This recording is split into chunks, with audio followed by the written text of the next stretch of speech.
Good evening, everyone, and welcome to our Saturday Live with the Spiritist Society of Baltimore. Don't mind me, a little under the weather, but welcome, everyone. Welcome for those of you who are joining this evening to enjoy and absorb all the blessings from today's talk with Mr. Leonardo Vieira. But as usual, we always open up with a prayer and a reading from Happy Life. And we are reading from the second edition of Happy Life, just a random message, just to set the tone for us for this evening. Today's message comes from page 148 of the second edition of Happy Life. Be tolerant toward your neighbor in the measure that you would expect to receive it. On today's earth, there is no one whose journey is without error, fear, and torment. These cause affliction when you are trying to do what is right, and they cause suffering when you are trying to appease, requiring understanding and tolerance. For that reason, sow tolerance today in order to reap it tomorrow. What a beautiful message from Joanna for us to be more tolerant. So join me in our opening prayer by closing your eyes, finding yourself in a comfortable position, and we open our hearts to you, O great Creator, our beloved Jesus, and mentors and guides. We come to you with humble hearts, seeking the divine fruit and water to quench our thirsts and feed our souls, so we too may enjoy the presence of our Master Jesus one day. We ask you, dear God, humbly, that you may guide our brother this evening, Leonardo Vieira, finishing up this fantastic book series.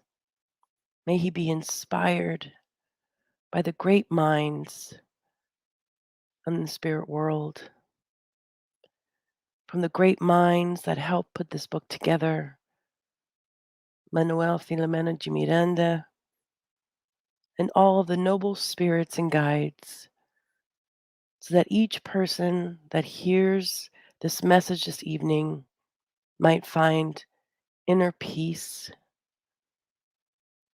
inner joy, and all other virtues.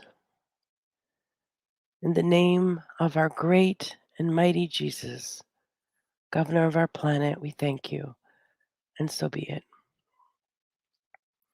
Well, ladies and gentlemen, without further ado, Leo, please bless us. We are eager to hear today's lecture. We're so excited. Thank you, Kirsten. Thanks for hanging here with us. A little bit under the weather, but it's part of being alive. But hang in there. Yep. We'll be praying for you as well, that you recover soon and the family as well. Thank you. Thank Thank you. you. Hello, everyone, and welcome to this last session of the discussion on the book "Dawn of a New Era." Right? It has been 9 months of amazing. Information to digest, to break through, to reread, to rethink about it as we go into it. It's not easy. It hasn't been easy because there's a lot of information that we question, as Spiritism it allows and invites and allows us to do, in terms of, okay, why are we receiving this message from a mentor? In this case, Manuel Filomeno de Miranda, and all the other great spirits who is working and behind the scenes in the spiritual realm, to bring us this new era that we have been talking about it, right?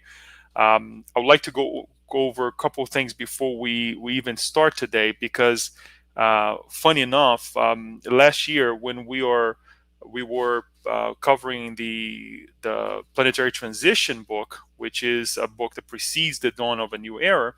um, right before, actually, the day of Halloween, we were discussing. I don't know if you remember, and we can go back to that session online.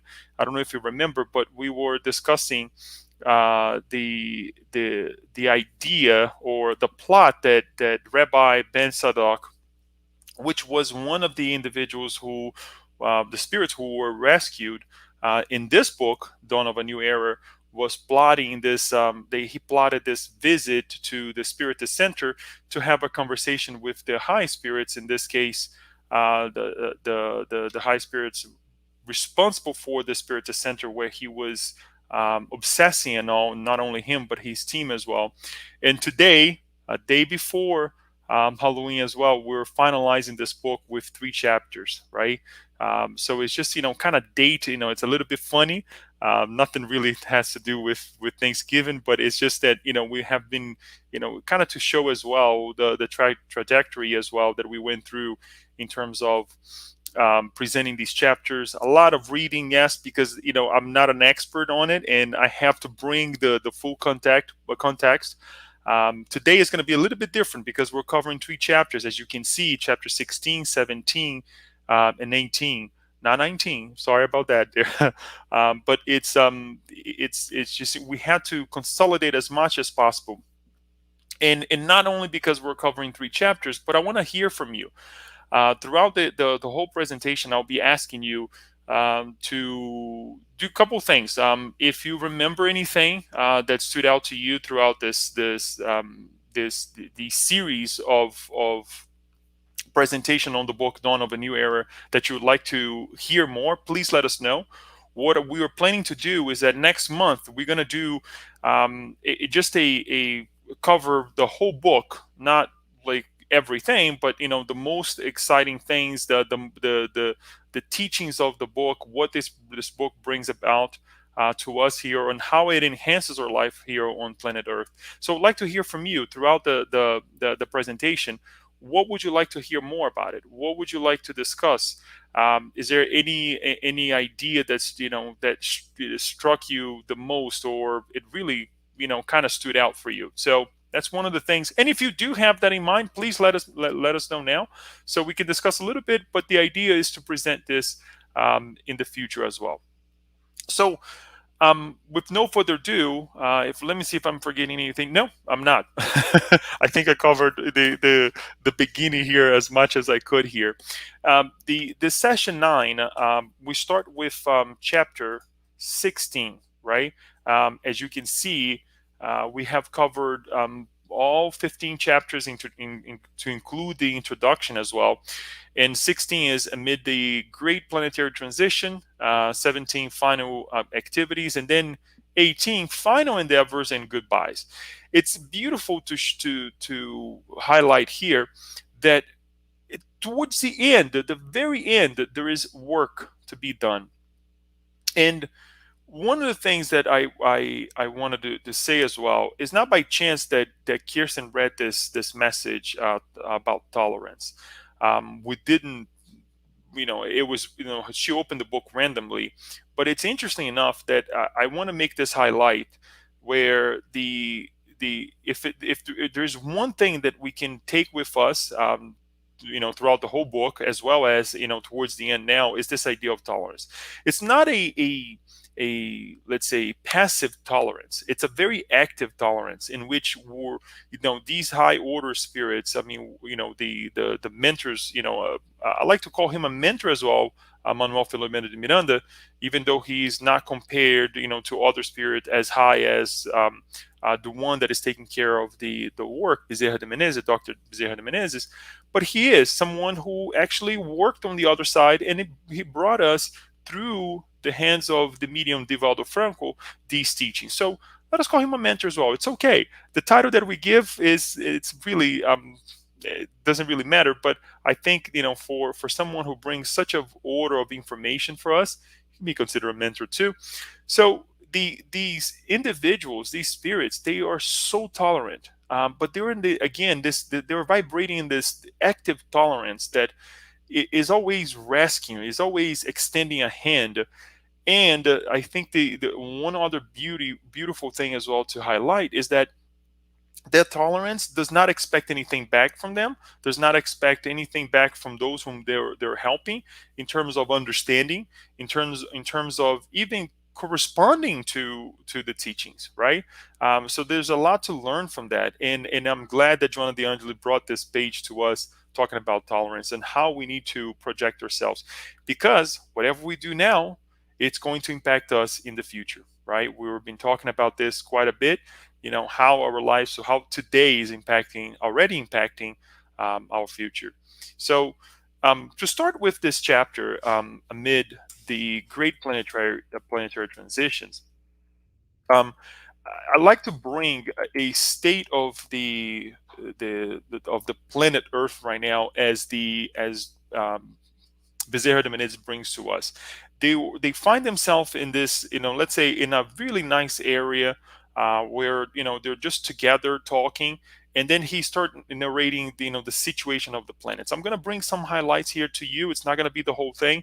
I urge you to please, please, please read the book, because it's a lot of information that if we don't take the time to read and digest it, read again. Every time we present these chapter, we read at least twice, if not three times, in order for us to bring the whole thing. Because even the third time that I'm reading some of these chapters, or some of the parts of it, I can always pick up something that I'm like, no, I wish I could bring this, but again, it's going to be a lot of time for me to do so.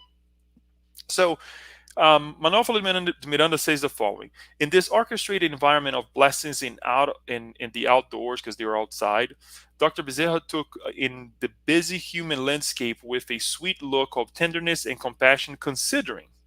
He started talking about that right now we have about 7 billion reincarnated beings, right? Given and we're all being given the opportunity to ascend, to transform ourselves.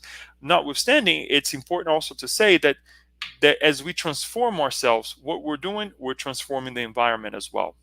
But there's a lot going on, and obviously these things does not happen overnight. There's our minds are so fogged up about all that it is happening right now, all throughout this transition, that sometimes it's hard for us to focus on what is important, right? It says, despite technological advancement, transcendent values have not received enough considerations. That we're lost in this, in the whole transformation that we have seen right now of technology, of different things in general, and we're forgetting the actual values. Um, Perhaps I would also consider the fact that it's not that we're forgetting, as he says, we are putting aside. We know that it's there, which is quite interesting how the human mind now is vibrating on planet Earth. We know what's important. We have a great understanding of what we need to do. However, we choose not to do so. And yes, we have free will, we have our choices, but not necessarily we're corresponding to it. Materialism and utilitarianism instead of solidarity, compassion, and the spirit of fraternity. It's said that we are giving more power to the material, right? A materialistic life in all senses of the word. I mean, because sometimes we think that being a materialistic, living a materialistic life, is that we want to buy things, we want to acquire things, right? Power, whatever that is. But it goes beyond that. It goes just the fact that we don't consider a life after life, or a consequence of this life. We are materialistic. We are materialistic, and sometimes people get lost with the idea of materialism. And obviously, being a utilitarian is always, thinking, okay, what's going to give me the most joy? What's going to give me the most happiness, right? The false happiness that we are considered with material things. That is to be utilitarian. That is to consider something that is going to give me joy now. Forget about the future. I need to consider what's happening, what will happen to me now. So it's important that we look at these things, these elements, and we give enough consideration to it. And he says, a period of extravagance and immediate gratification without measuring the pernicious consequences. There's no consequences. There are consequences to our wants, our needs, the way we connect with one another, and there's no thought about whatsoever of what's going to happen to us in the future. Individuals seem anesthetized with regard to the treasure of the soul. As we were saying earlier, we have no, we have an idea. You know, we're in this quest of finding who we are, and it's there. We just kind of are looking in a different areas, right, in different ways too. So he says the following: some individuals who see themselves as bold and skeptical do not take into account the events that are plaguing the planet, be they the ever increasing, powerful, and tragic seismic convulsions, or those of a terrifying sociological, economic, financial, psychological, or ethical, moral nature. Others, more timid, let themselves be seduced by fundamentalist religious teachings and are frightened and anxious about the prospect of the end of the world. It's a there's a lot of information that he brings in terms of this paragraph here, as well as what he comes after it. But again, we're going to try to summarize to you. Number one are these individuals that are always questioning what's reality, what's life, what's religiosity, what is spirituality, right? And we are always connecting ourselves to the material ever more than we ever did before. And then we have those that are so timid that we let ourselves be taken away by whatever we hear, by whatever we come in contact with, right? So the towards the as he developed this conversation with those around him, he talks about the fixed dates that are set by some of us, right? We're always projecting onto God that there will be a judgment day, right? A moment that God will come and present his wrath to us by saying, this is it, this is the end of humanity, or this is what's going to happen to all of us. So it's sad that we are counting on this idea of the end of the world. Um, but the what the prophecies, as we go back and we analyze, because this is actually in the Bible as well, right, brought by John. The prophecies really refers to an end of a world in terms of a moral condition, right? What we're living in right now. It is true. It is as if we can say, uh, in our hard drive, that we are feeling now that, okay, we're going through this transition, we're going through a moment of end of a something, end of an era or not. But it's not the era of completely that we be doomed forever, transferred here from this place to another place, but truly of a moral condition in general. And then he talks also about the responsibility that all of us we have to change our behaviors. We it's it there is for sure a need for the planet to change, for the environment to change, and it's overdue, if we can say that way. But that is not going to happen if we don't change ourselves, if we don't change our conditions, right? If we don't change our behaviors, how we relate with one another, how we relate with planet Earth, how we relate to the with the universe. So all of these things is important for us to pay attention and say, okay, yeah, I want to something changed. I want my environment to change, but what am I doing for it, right? Am I just asking, or am I also contributing to do so? And yes, the fact that we, as we talked about tolerance, there is another element that not everybody will correspond to these changes in our lives, and that sometimes can be pretty drastic, pretty hard, because we would like to be walking on the same road, we would like to be walking or vibrating on the same ideas, but it's important that we respect everyone's condition as well. Give me 1 second, please. I would like to just do one thing here to my presentation.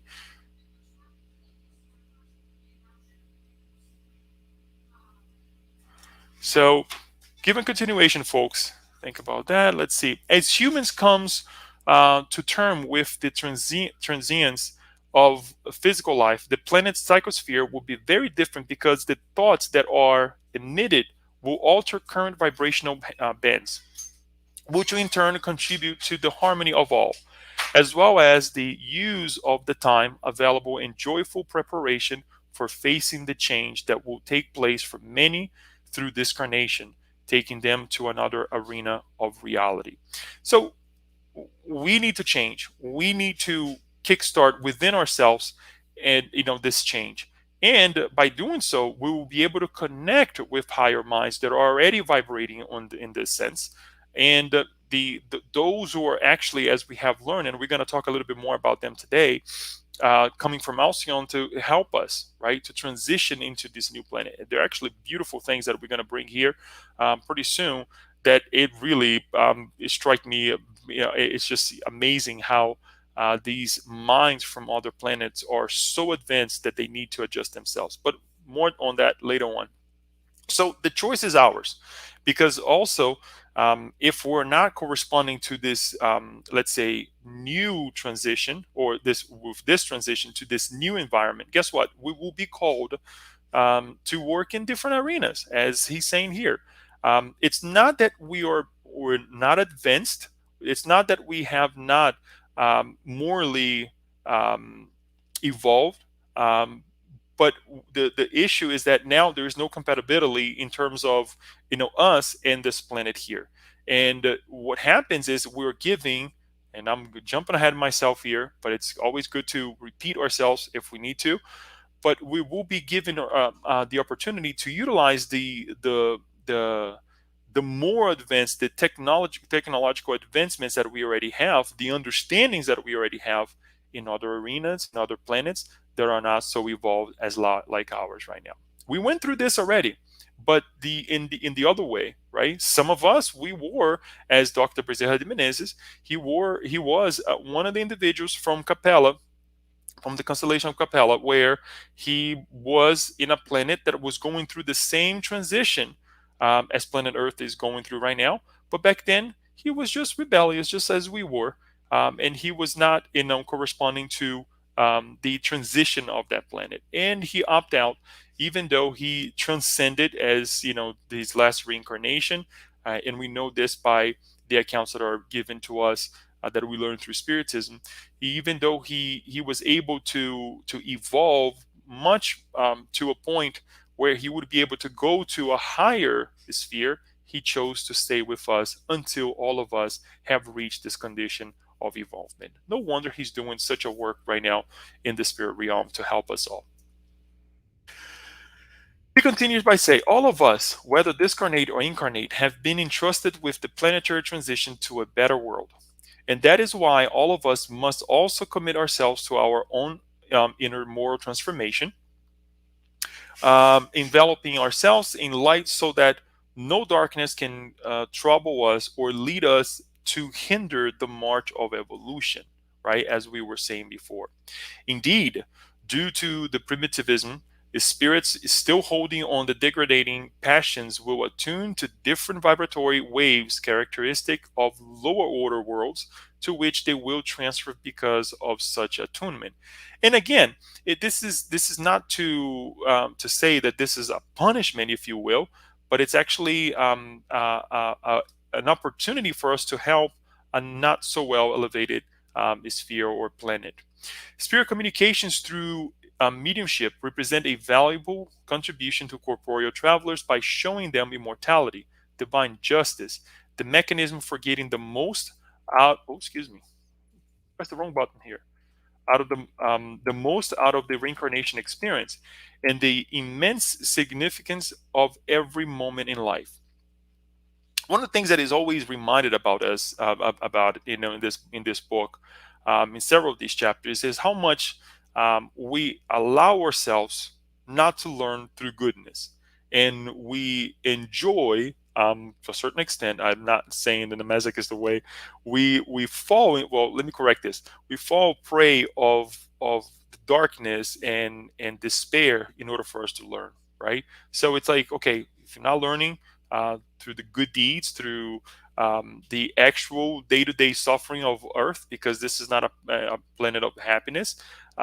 We create more messes in our lives, more difficult in our lives and the lives of others, and we have to learn from it because we have to rescue those difficulties that we create. Love, when authentic, bears witness to its faithfulness. Nowadays, true Christians still comprise a small group reminiscent of the period of harsh trials during the first centuries, 3 centuries, of spreading the message of Jesus throughout the Roman Empire. So we see that the reincarnation that we're going through right now, the moments that we're going through right now, it pretty much reminds us of the moment of Jesus, right? Whether we're Christians or not, it really puts us in a position that if we want to do something well, if we want to live a righteous life, guess what? We'll be criticized. We will find thorns. We'll find rocks on the road. It's not going to be an easy thing. It's not going to be an easy walk, right? As much as it was for those at Christ's time when he was here in flesh with us as well. So this reincarnation, this experience that we're going through right now, we're being called. Undoubtedly, at a time of great change, as is happening right now, suffering is always greater and more acute as old habits must give way to the new demands of progress. Thus, it is natural that the generating forces of anarchy and calamity, sensing that they are being fought on all fronts, make use of every mechanism available to keep things as they are. So it is understandable that all those who are devoted to dignifying human values be seen as enemies that must be opposed. So, folks, we will have the opposition. We will have those who are counting or they're counterproductive, right? But it's up to us to continue in our endeavors to do the right things, to question ourselves: is this the right for me? Is this the right things for my brothers and sisters? Does this correspond to the new era? Right. So these are the things that we have to ask one another and to help one another on. So they stop and actually they take a moment to do something else, and this is an amazing moment of the book that I was really again I don't even have words to say, how the work is being done, right? So what Manuel Filomeno de Miranda's, after this explanation on how the planet Earth is right now, tells us that they start going to for a lovely place adorned by a huge white sand beach, bounded by the white foam of the serene ocean waves. And hear me out. I'm going to read quite a bit before we stop. At some distance, we saw a beautiful, colossal, fluidic construction, almost as large as a city in the spirit world, with many industrious spirit moving about. A peculiar luminosity shone from the buildings, denoting the excellence of the activities taking place there. A projection of a special kind of light enveloped the city, defining its contours, which constituted an impediment to any kind of invasion by low order beings. I brought the picture of the beach only. The reason being, I did not want to disturb your mind with anything that we can find here on Earth, because I don't think we can find anything the way he describes on the book of this city. But we just kept the beach and the nice sun there as the light, really enlightening us in this moment as well, because I want you, number one, to read the book, because what I'm going to bring here is very little about this, and the really really stop, concentrate, and think about this structure, this location. But what is this location? What is this city that they went to visit? They went to visit this beautiful place. Dr. Bezerra Menezes explained, that is a community reserved for preparing our brothers and sisters from Alcyon, those who have applied to reincarnate on the earth. Look at this. They are applying.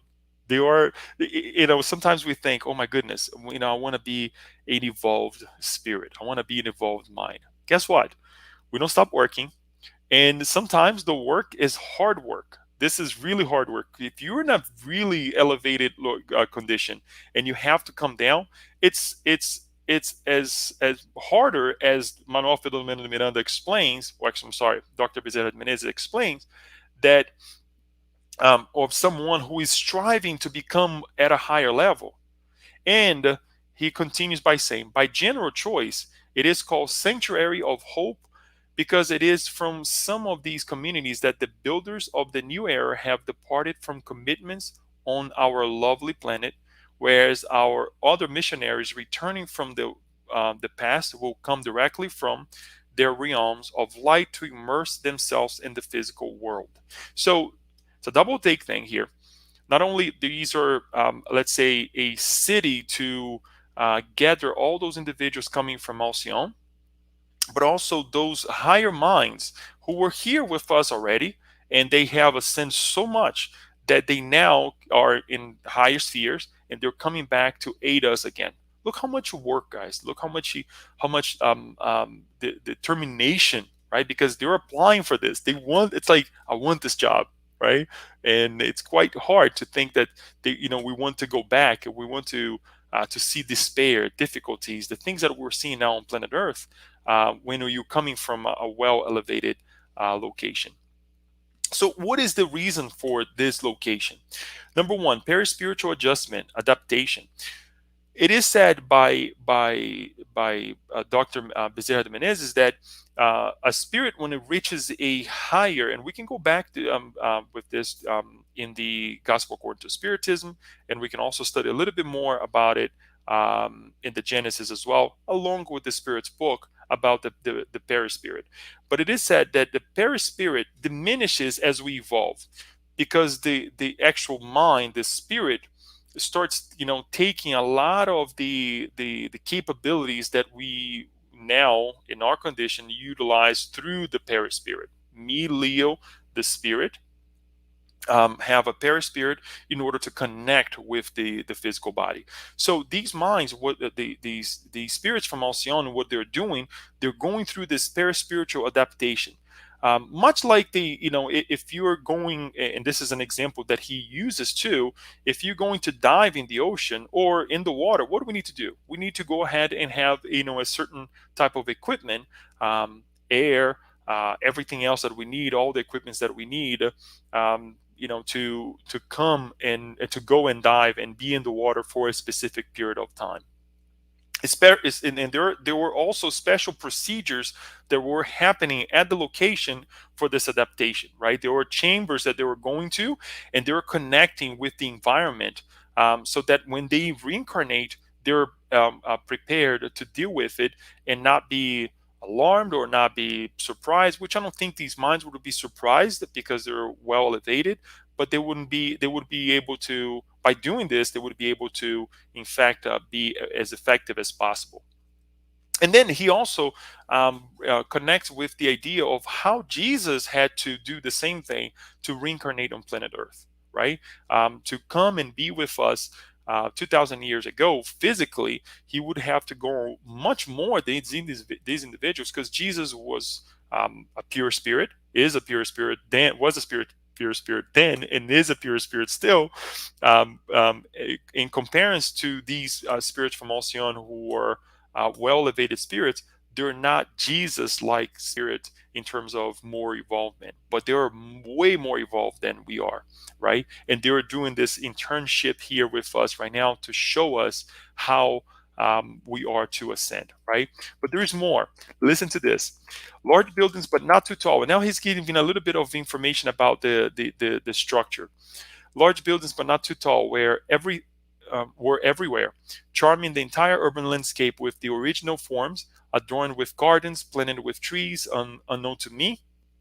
Vehicles different from ours floated about the above the ground, excuse me, in balanced movement without exaggerated speed. So see, they don't speed. It's just a joke, folks. Beautifully plumbed songbirds would sometimes cut through the air, beautifying nature itself enriched with colorful images. We were warmly and cheerfully received by a noble spirit waiting for us at the entryway as they were going to this location, right? And here what happens. Without articulated speech, Dr. Bezerra introduced our small group, and we were able to perceive the receptionist's thought as he greeted us kindly. It was the first time such a thing had happened to me. Thinking without much effort, the sounds to be emitted would be put forth from the mind in inner modulations that were captured by all of us. The communication is so well it's so advanced, not so well, it's so advanced that they don't speak. They transmit their thoughts um, through air. So it's so beautiful. And as we were reading this, I was thinking, wait a minute, why is Manuel Filomeno Miranda bringing this to us, right? And I think it begs us to really question how communication in these worlds are being executed or done. Right, the level of communication is so high, is so well done that they don't speak anymore. Right, we have already our limitation with communication by speaking. Imagine by you know just looking at one another and transferring information. What came to mind is that perfect couple that just by looking at one another they know what they want, right? And we every now and then we hear of those beautiful reencounters that just by looking or a smile or perhaps a nod, they know if it's a yes or no, or if it is some kind of something that they want to do or we want to think about it. But this is so beautiful because he would not be bringing this information to us, even though it's very it's nice to know.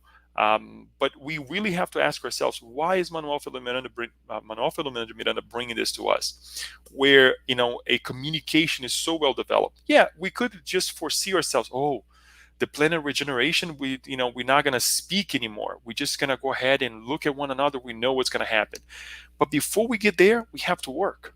We have to work in our communication. We have to work in how we express ourselves and how we also receive the expressions of others, right? So there's this whole lot of teachings behind that. It would be another an hour and a half or 2 hours just for us to go into this. But perhaps in the future, we're going to be studying a little bit more about communication. That is something that I have down on paper still.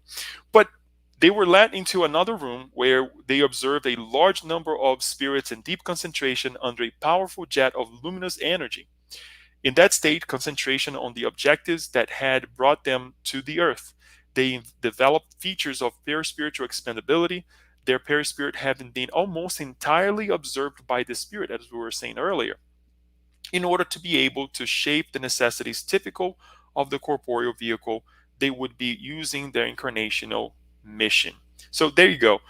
Once more, their perispirit having been almost entirely observed by the spirit in their quote unquote last reincarnations. They did not need a dense perispirit like we have now because they were very evolved, and a lot of those let's say elements or have been already expended through their spirit, the spirit in itself. So they don't need this dense, very dense. This also has to do, folks, as we learn and know through the codification, that the planet also it plays a huge part on this as well, because as we are changing and the planet, the psychosphere of the planet is also changing. Guess what? The fluids that are evolving around planet Earth or that planet for all that matter will also change. It won't be as dense, right? And it won't be as heavy as it is now. But that changes with time.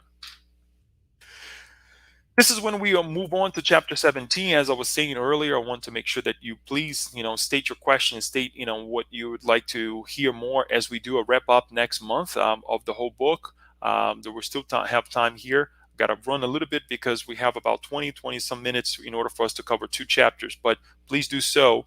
And Manuel Filomeno de Miranda in this part of the book, again, goes into the final activities that was happening, and this is very beautiful for Manuel Filomeno to bring to us, because they're always working. And he said time was pressing and activities were ongoing. Waves of suffering looking for help flocked to the Spirit Center as the time came closer for a return to our colony. Because again, they were in this location where, in, on planet Earth, where they were helping um, one specific Spirit Center that was struck by the rabbi, as you remember. If we can go back and look into the different sessions that preceded us today, but it just continues, right? The work continues to of rescue. Countless census activities were performed in those days, with visits to a number of centers that had suffered the pernicious injunctions of the shrewd persecutor.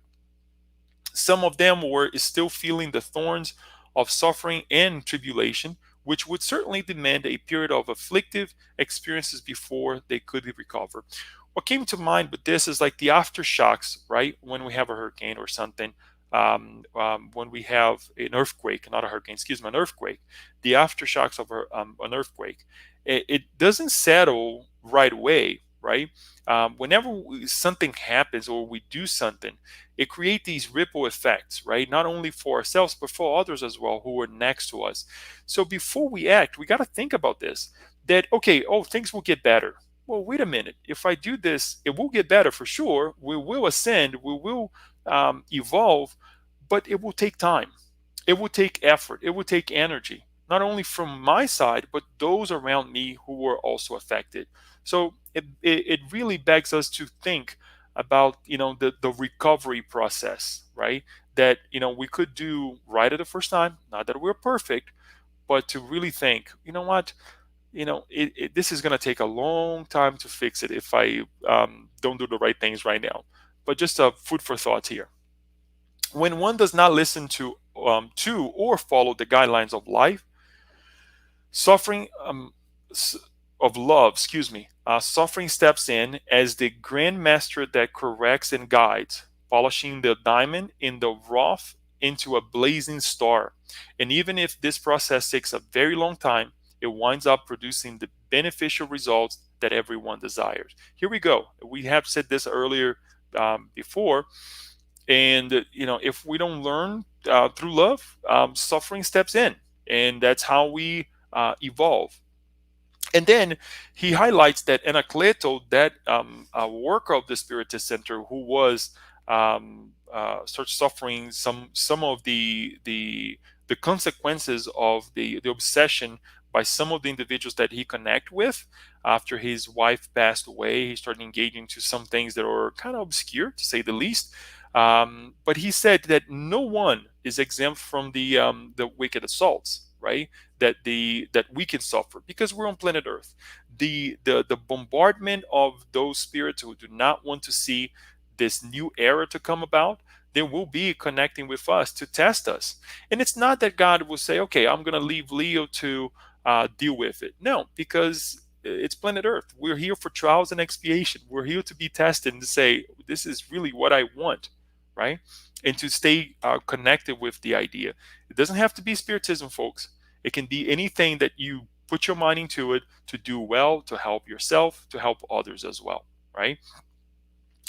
Martina found the path of inner light. Martina was the young lady who was planning to commit um, abortion, which was actually the spirit who was incarnating was actually her mother in that lifetime. So the mother was reincarnating through her, and she was planning to do the abortion. And actually, she decided through the help of the Spiritist Center, she had decided to continue, and she was now in her path of enlightenment.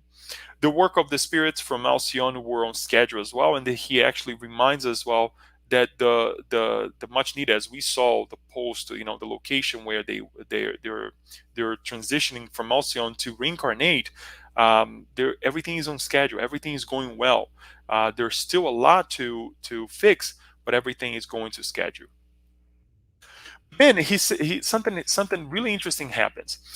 In the meantime, Dr. Bezerra explained his wishes all on that penultimate night, or before the last, of our special endeavor. We would be visiting one of the darkest parts of the city. So please, folks, ask for your forgiveness here, because what we're going to bring is not easy.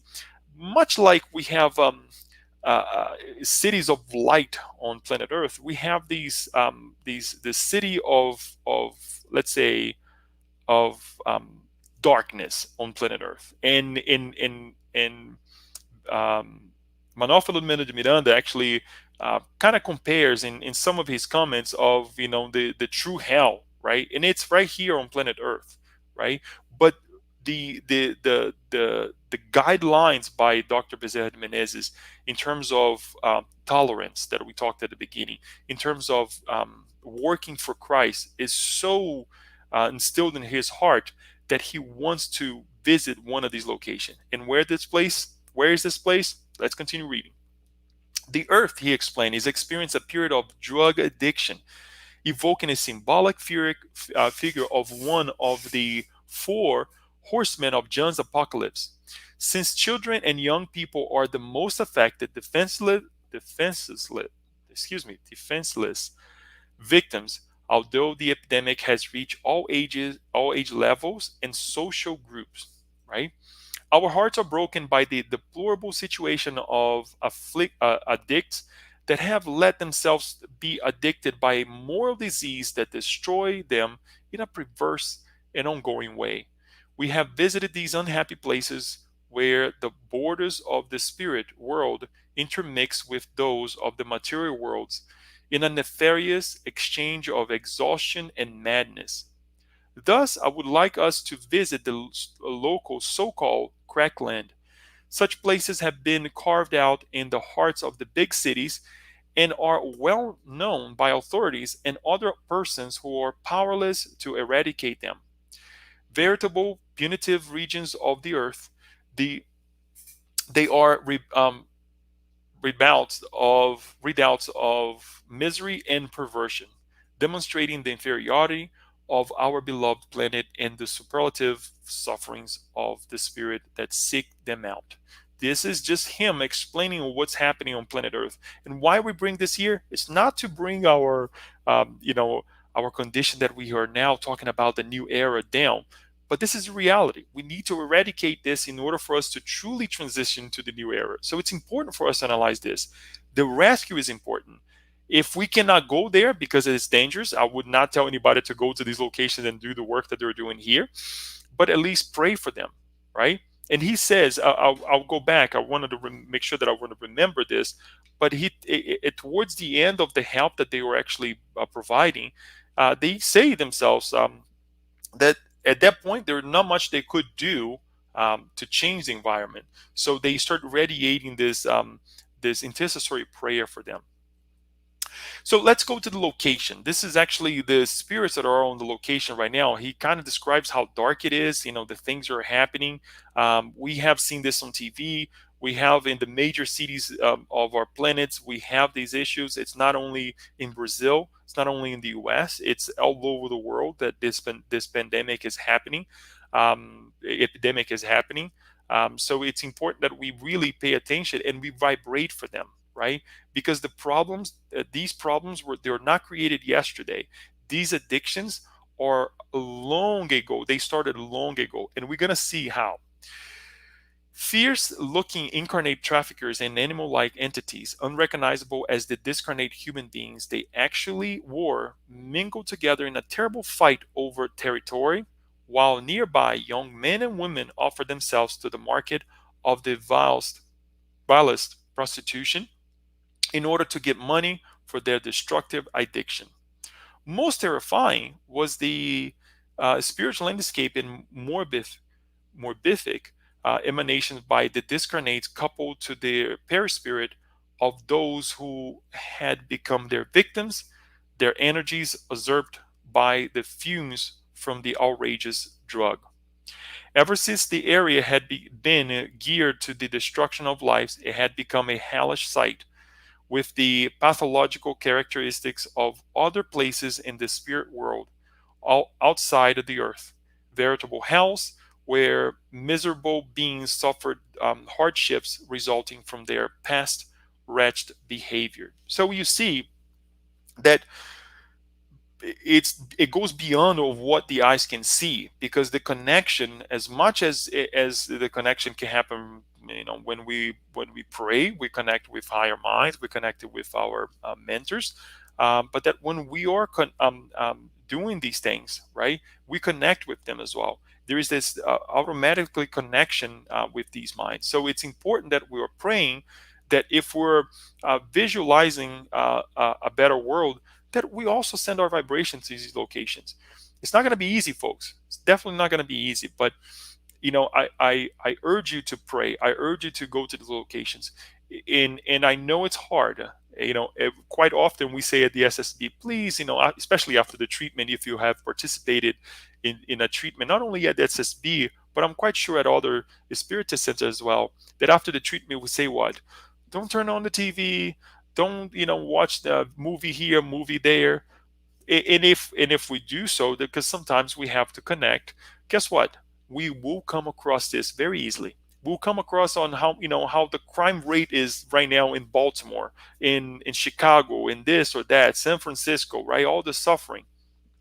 Guess what, stop, pray, do it before you even go to bed, so that you don't go to bed with that in your mind, right? But truly stop, have a 5 minutes, open a page of the Gospel According to Spiritism. That will be a great start, because as we do so, guess what happens? Dr. Bezerra de Menezes gathered everyone to pray. As he got into this location, as they went to the location, he start to pray. He does a beautiful prayer, not criticizing them, not saying God help these, poor souls. He say, well, we did something wrong in the past, and he actually includes himself in this prayer as well. And then what happens? A large number of helpers came to help. Several spirits, and we can say out of nothing, right? Out of nothing, came to help and start helping all of those around that also open themselves for help. I know it's a little bit small there for you to read, but I'll try to help as much as I can. They start to applying passes in a lot of these individuals who were in this location, this crack land location. Jesus, which was one of the helpers actually of the group, and we're going to revisit some of these individuals next month. But he was one of those attending this caravan of work, along with Manuel P. de Miranda, right? Started attending the elderly as well, and he started connecting with when he had leprosy, and start helping these individuals, right? Dr. de Bezerra actually spoke with the suffering by telling them, look, we can get out of this. You can turn the situation around, right? And the interesting thing that towards the end of this rescue, they were attracted to this individual who was actually coughing blood. He was very sick, and he was about to discarnate, where Dr. Benjamin comes and starts to help him, to help in its process of discarnation. And a spirit then comes and starts to help as well, which in fact it was actually his mother that many times tried to come and help him while he was in that location.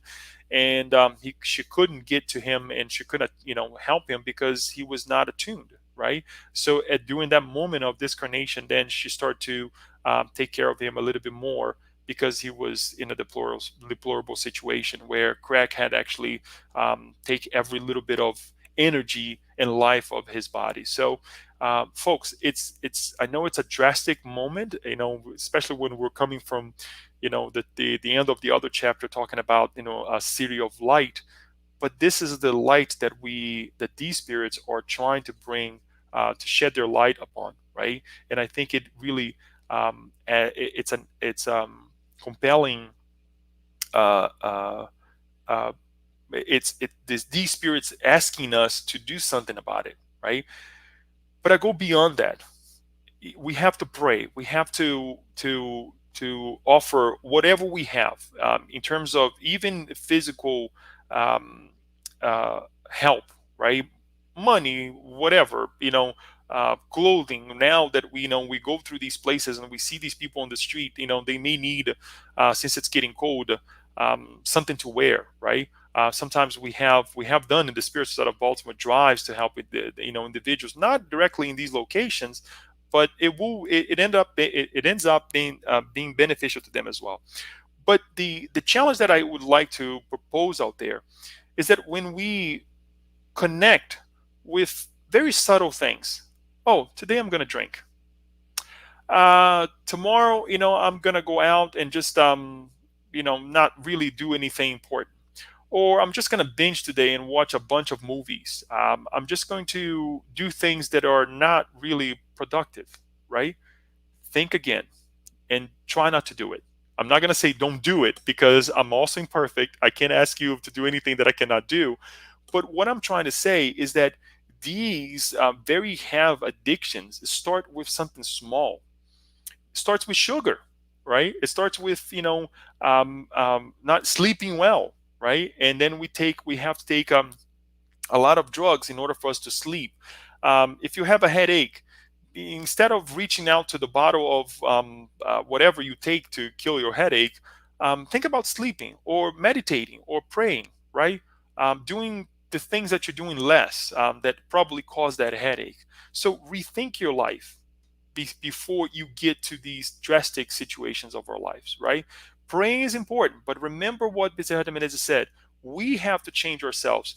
We have to change in order. Excuse me. We have to change ourselves in order for us to change our environments. I hope I was clear on that, um, of what I just asked. But we can talk more later on, and for sure we're going to talk about next month too. Chapter 18, folks. I have very little time here. I knew this was going to happen because we love to talk about these chapters as well as what they're saying.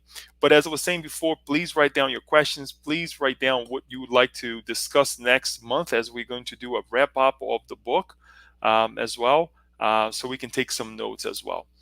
And then he says, Manuel P brings to us that on the last day, on the last night of our special service stay, after the institution's usual activities, when everyone had gone home for a good night's of rest, the farewell meeting begun, marked by assisting some of the discarnate brothers and sisters brought there from Crackland.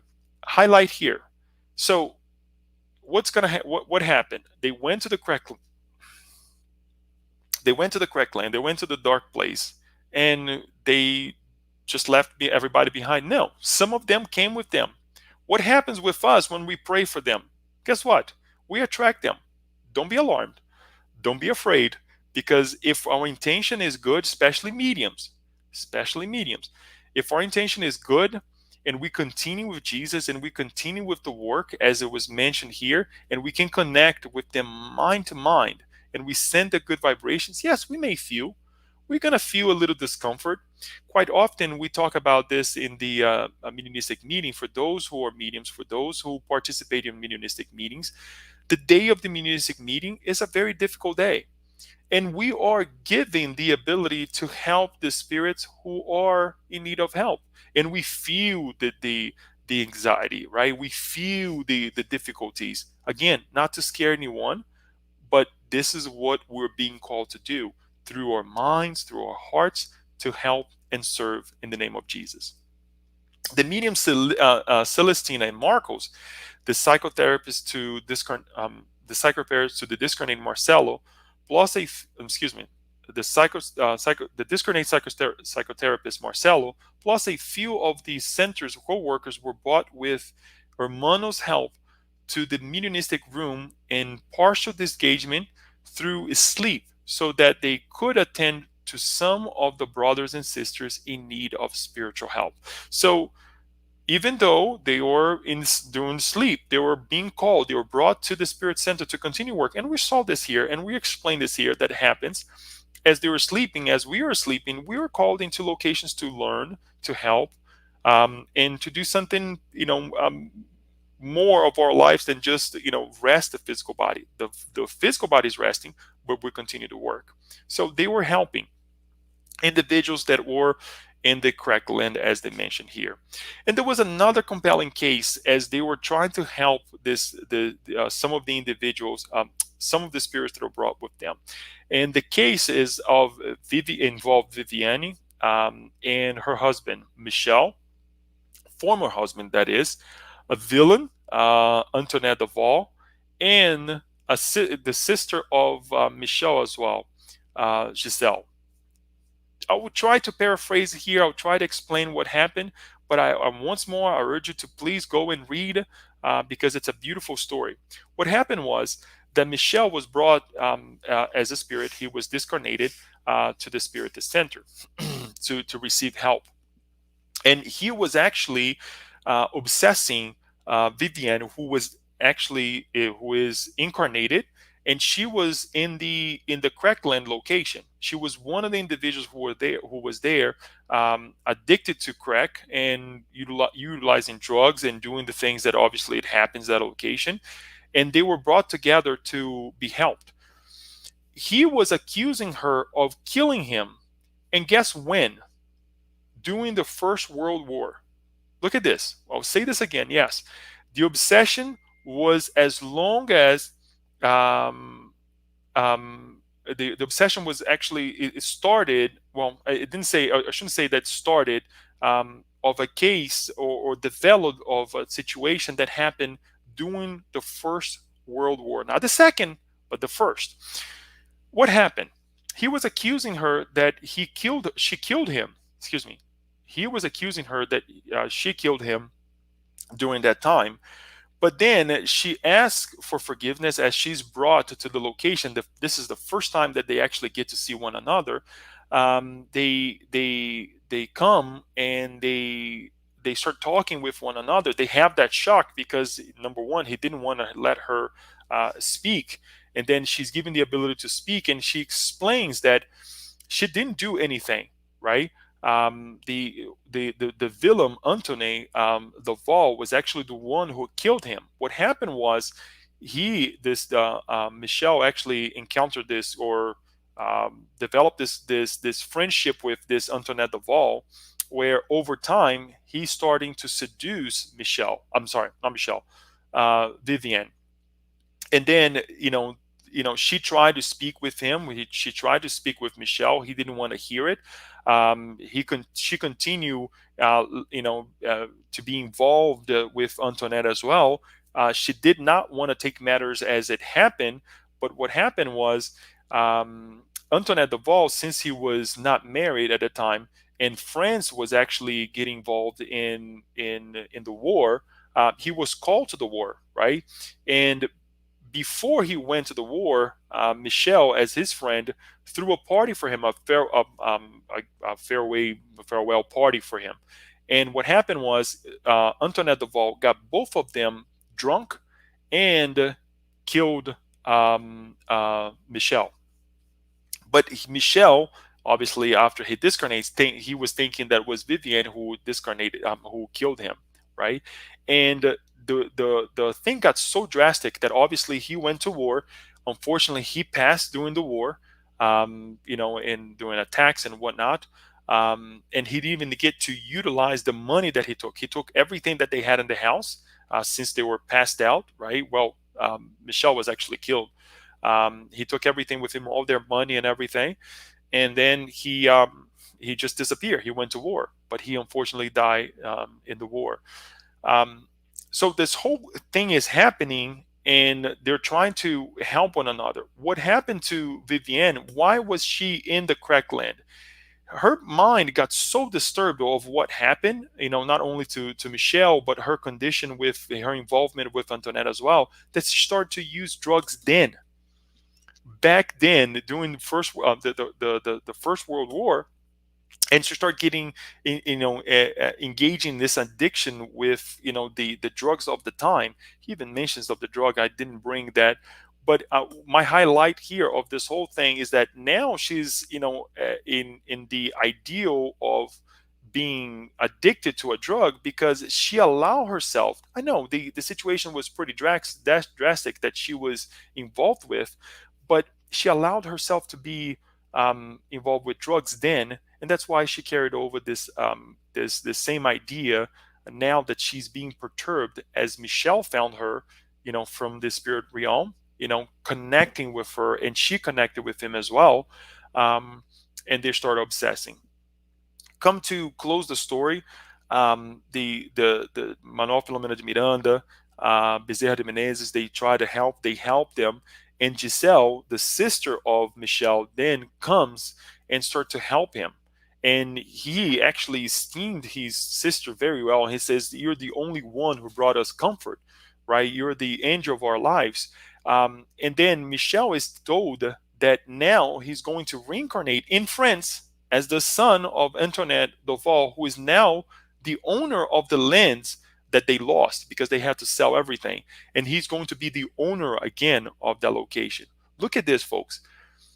After so many years, the rescue happens.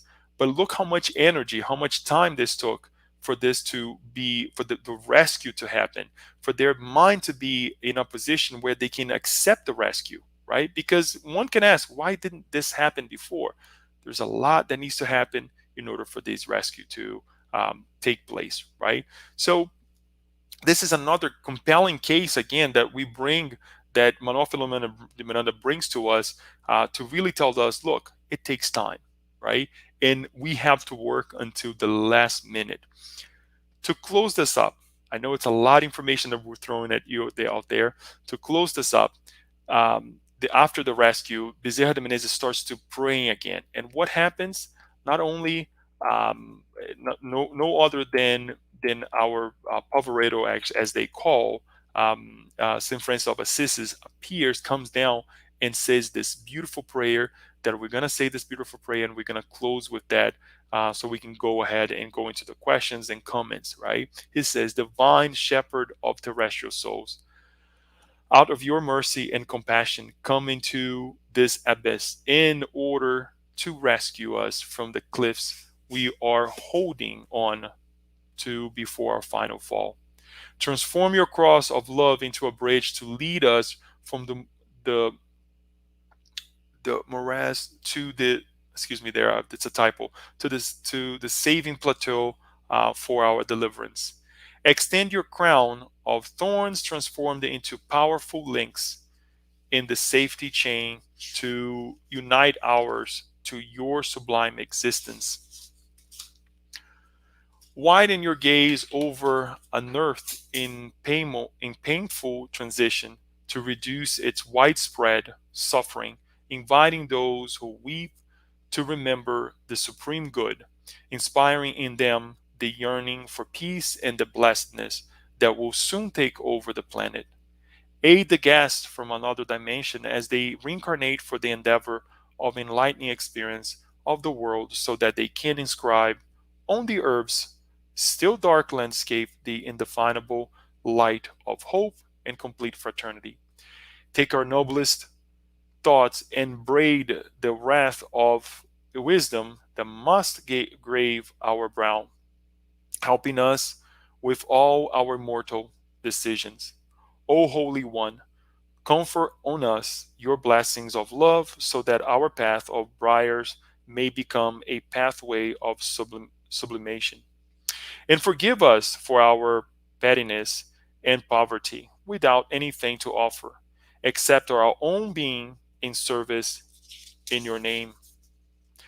Deliver us, O Lord, of the dawn of the resurrection, so that we may overcome death, suffering, and fear in order to serve you forever. And so be it. Beautiful prayer, folks. It's set to come to an end, but it's a lot of information for us to learn, for us to dive into these beautiful, amazing chapters that we have covered through these 9 months, 9 sessions, 9 months, because we did once a month. Like we said before, we will be putting together an overview of the whole thing, the highlights of the highlights next month, in order for us to do the true closing of this book. But as we have said, please read it. Please discuss with yourself, with others who have read it as well. Send me messages. Leo, I don't get this. Help me with this, or give me some ideas as well of what you thought, because I would love to hear from you, your encounters with the book as well. This is the moment that we have now to go into questions and comments, and discuss a little bit of what we're going to do in the next session as well. I'll stop sharing over here for the time being, so we can go into some of the questions here too.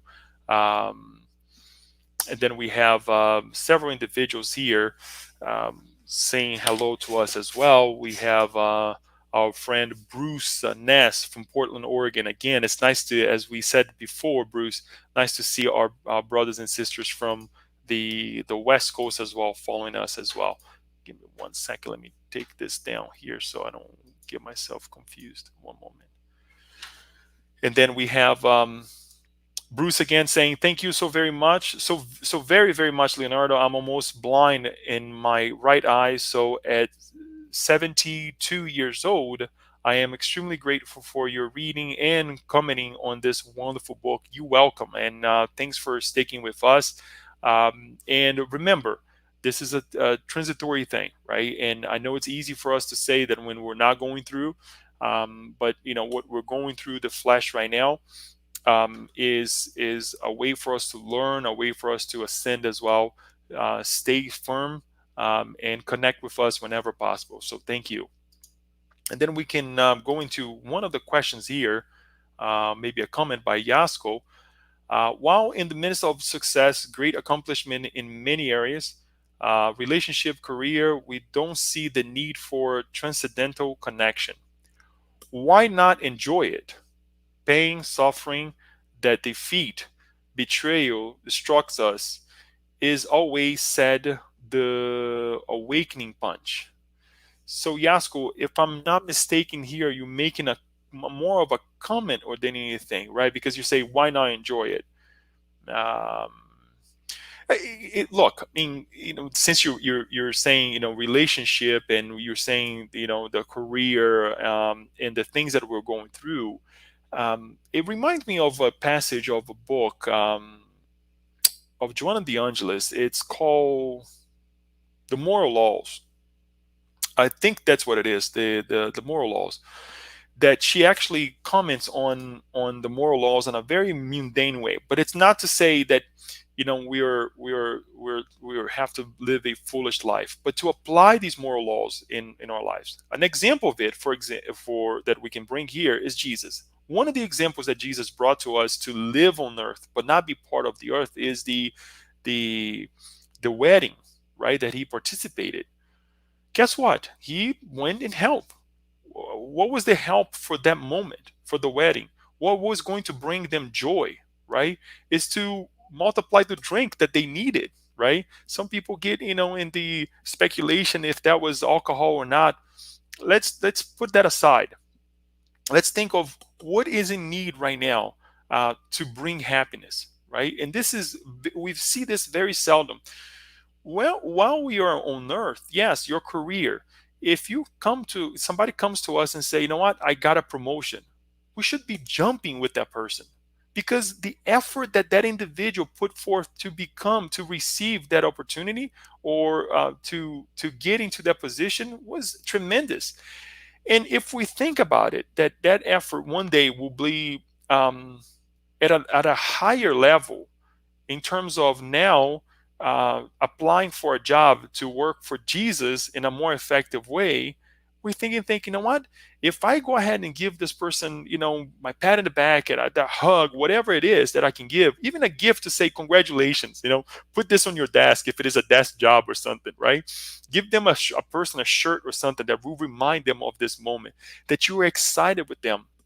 And Joanna D'Angelo talks about this, of us being excited with people, even though it's something, quote unquote, that we're doing on earth. It's important, folks. So it's important to, as you wrote here, to enjoy it. But it's not the enjoyment of you're going to live for that only. You know that that's transitory, much like our lives, right? So you enjoy it with respect, and you don't do anything extra that is really not of value, right, for this lifetime. I hope that this helps, because we don't want to be the type of person that, okay, I received an offer, and I have a great job now, and I tell my friends, and my friends are like, okay, congratulations. I don't want that. Nobody wants that, right?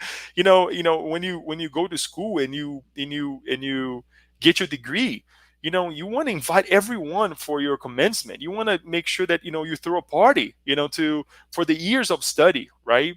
When you become when you become a doctor, guess what? You want to celebrate all the hard work. put forth. Now you have a title that you really worked hard for it, right? So we really have to celebrate with one another. But how we do it and how much we do it is what really counts. I hope that helps. Can we recognize some of these elevated spirits from Alcyon already in some corner of our planet? What would be their characteristics and work they are involved with? Not necessarily a genius, right? Yasko, great question, because I've been thinking about this quite a bit too. What I would say to you is that these individuals, their characteristic will be much like Joseph, very quiet, very how am I going to say, subliminal in terms of the work that they have to do. The only ways, and this is Leo thinking about this whole thing throughout these sessions, throughout these readings that we did. The only way we're going to hear about these individuals is when the opposition talks about them. Believe it or not, they're not going to boast about themselves. They're not going to show off. We're going to hear about them. We're going to get to know them when the oppositions, those who do not want them to succeed and do work to succeed, they're going to talk about them. They're going to bring defamation. They're going to bring the wrong ideals about them, right? They're going to try to portray a picture that is not true, without foundation, right? So I think that this is how we're going to get to them, to see them at this point. I would say that, as Manuel Filomeno de Miranda explains, and Bezerra de Menezes as well, they're going to be working in all arenas of life for sure. But there's a lot of how am I going to say, education happening behind the scenes for them to connect with planet Earth, as we saw at chapter 16. Um, but I think they're going to be bringing a different ideal in, for example, economics, religion. They're going to be working in the political system, and reshaping these areas, with very arduous works, but very quiet. I don't think they're going to show themselves. And I cannot provide to you a specific example of someone that we can say this individual. I think there are certain individuals living on planet Earth right now that they're not from planet Earth. They reincarnated here to boost our technology, to boost the way that we are thinking about ourselves spiritually, morally. But I would like not to bring that here because that can be a little bit controversial. But we'll leave it at that. Yasko again says, did this rise of destructive addictions parallel decline the decline in family attention and values, and or loss of religiosity when God was put aside? Quite so, yeah. But again, I don't want to just blame the drugs. I don't want to just blame these locations. I don't want to blame drug dealers. I think that what has happened is that these things it happens simultaneously. That's why we called everyone's attention to change our behaviors. As Manuel Filomeno de Miranda said, and Bezerra de Menezes says, in order for the planet to change, we have to change. So for many years, we have analyzed, for example, the movies that we see on planet Earth right now, the things that we see on planet Earth. I love Halloween, folks, but there are some things out there that we shouldn't be playing with it anymore. We shouldn't be doing anymore, right? And if we come to a point that where we say enough is enough, then those things will cease to exist, right? There is a supply and there is a demand. Supply wouldn't be there if there is no demand for it. You see what I'm saying? And we can see with these eyes, examine with these eyes in every area of our lives. We do not have social media, the social media that we have right now, if we didn't have the demand for it. Because guess what? They wouldn't be making any money, right? Another example that I give about this is that we would not have the high sell of sugary drinks or food, or you turn on the TV, all that you see, all the commercial about the great food, and they can taste pretty good sometimes, but as far as content of a nutritious content, they're not offering anything, right? So supply and demand. So I think yes, it happens simultaneously, but let's not put blame on those who are obsessing us. We also have to take responsibility in our acts. Rosado says, "Thank you, Leo. It's always enlightening to watch your presentation and listen to your insights. Thank you for being and sticking with us as well." Coming to Abyss, where we are holding at the cliff before the fall. Beautiful prayer. It is true, right? It's like when I read it, I was always like, "Wait a minute, we're still holding on. We don't want to let go." It's I'll give an example real quick. I know we're almost out of time here, but y- you know, uh, the first time that I went rappelling, yes, I've done some tough sports out there, but the first time that I did, we're using an equipment that pretty much you're hanging on a rope, right? But you tie yourself in a way that you're not going anywhere. It's super safe. I mean, it's done. I mean, we, obviously we had a head instructor next to me, and after tying myself, and I know it was tied, but one thing that I would not do is to let go of this hand, the left hand, because the right hand was actually always, utilizing the equipment to hold myself on the rope. I would not let go. And then the instructor turned to me and say, "Why are you holding a rope?" Number one, if the equipment wasn't there, you wouldn't be able to hold yourself because you wouldn't be able. The fall would be inevitably. And I know I shouldn't be talking about a fall or something like that. But I then realized it is true. I'm tied to the rope. Nothing's gonna happen. I have control of it. I let go. It was hard. It wasn't easy because I had to rethink about the whole thing, right? But saying, you know what, it's not going to help me. I'm just using energy, unnecessary energy, burning energy for nothing. And after that, I was like, okay. So the second time that I did, the third time that I did, things were much easier. But I was not at first, I could not let go. That hand was holding that rope like I was gonna, I'm not going anywhere.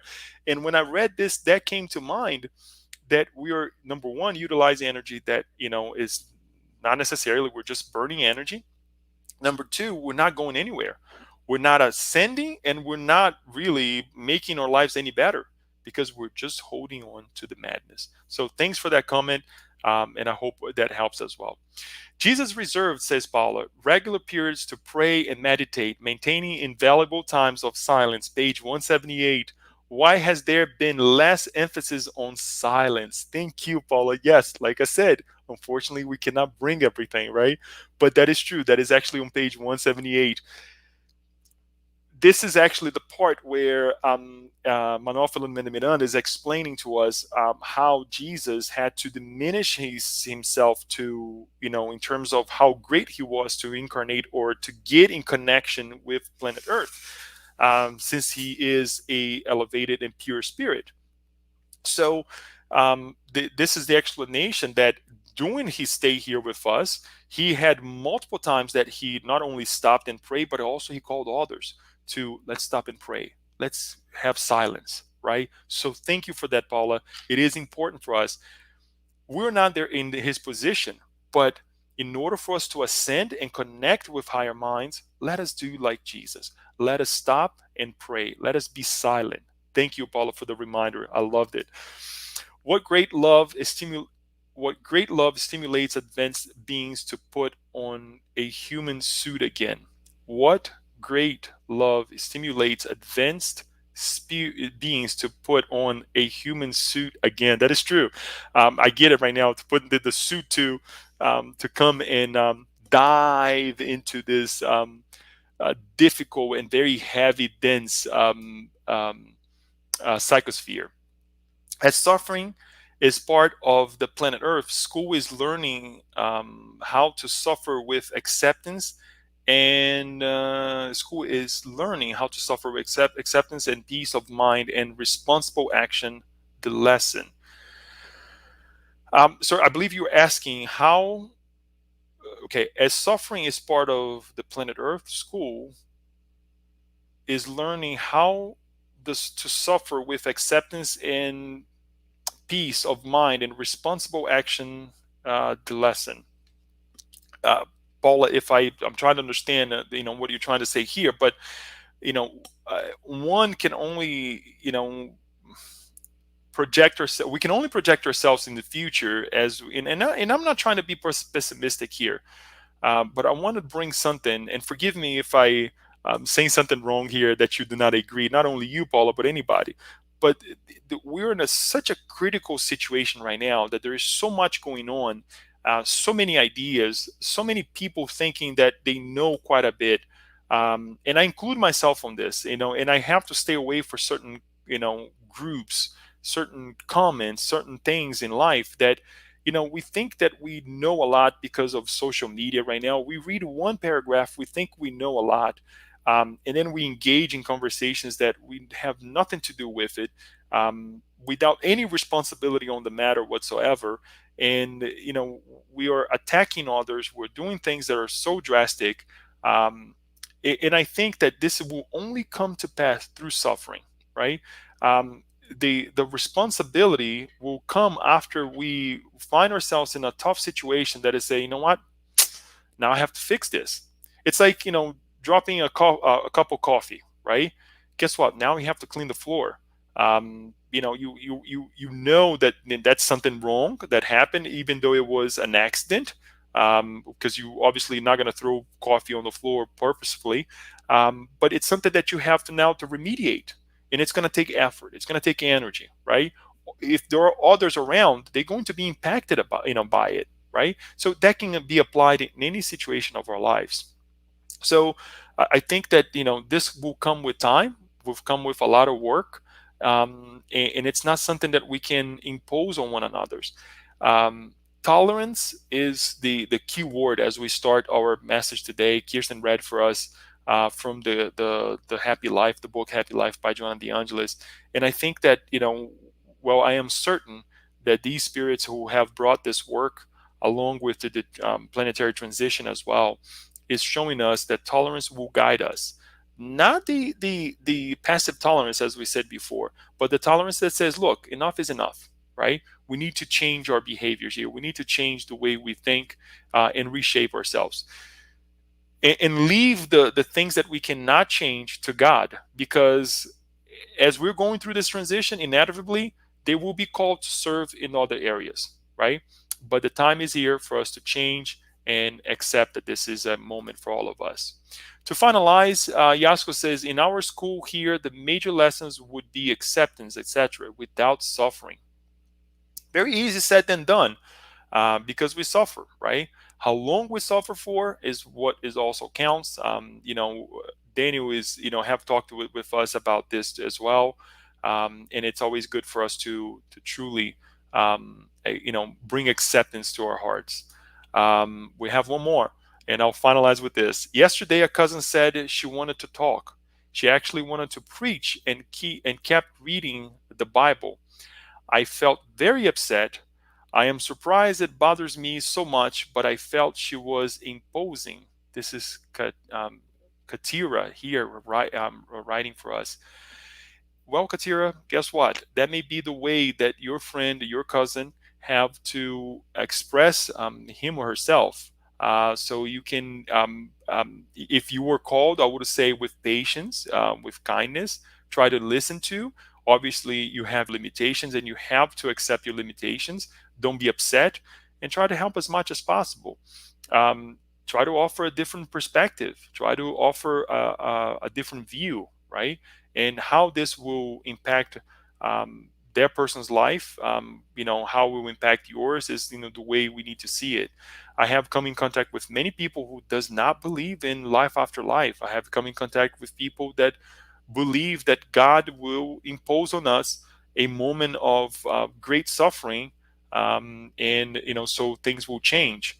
But we clearly see here that this is just a transitional moment for all of us. All of us. So, with no further ado, I would like to finalize this moment by inviting everyone to pray with us. I know we already have the prayer by St. Francis of Assisi, but to connect with our mentors, connect with the mentors of the SSP or whatever spiritist center you're part of it, or church or whatever belief you follow. Please follow us, and connect with us as we connect with our dear Creator. Until next month when we meet again to do the highlights, the super highlights of the highlights of this book. Write to us, send us your recommendations, the things that stood out for you, and we can do so then. On that note, we would like to thank our dear Creator for this moment, the ability to speak, the ability to listen, to connect with the higher minds. We're thankful for all the work that has been done for us to be here speaking today, in the physical side and the spiritual side, the excitement, the happiness, the encouragement, as well as the moments that we read the passages and we felt that we are cutting ourselves short. Let us take this moment to elevate ourselves and to change by accepting who we are, or what we have done, where we are right now, and truly invite ourselves to this transitional moment, forgiving ourselves, forgiving others, asking for forgiveness, connecting with one another through tolerance, projecting ourselves in a much better future as we elect the best ideas, the best ideals, course of actions, and ask for your guidance, dear Master Jesus. This way, we're thankful for your presence here, your support, dear brothers and sisters, and so be it. Until next time.